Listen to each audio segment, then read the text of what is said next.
По повеќе годишно институционално запоставување, во 2018 година издвоивме 1.100.000 денари за изработка на проект за конзервација и реставрација на Скопскиот аквадукт.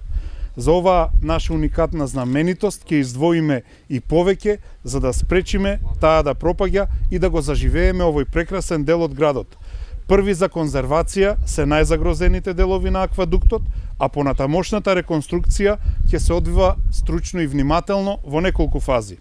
Освен тоа, Министерството ќе ги поддржи програмски и културните содржини кои што ќе ги реализираат градот и општините на чија територија е локалитетот и контактните зони.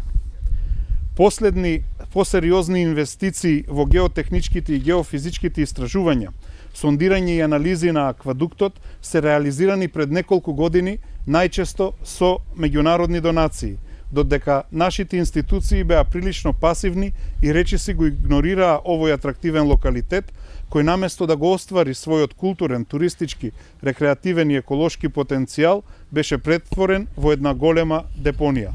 Благодарни сме на директната поддршка на владата на Македонија за оваа заедничка иницијатива, со која што уште еднаш демонстрираме дека заштитата на културното наследство е врвен приоритет за сите институции и на тоа ќе продолжиме да работиме посветено и со заеднички сили.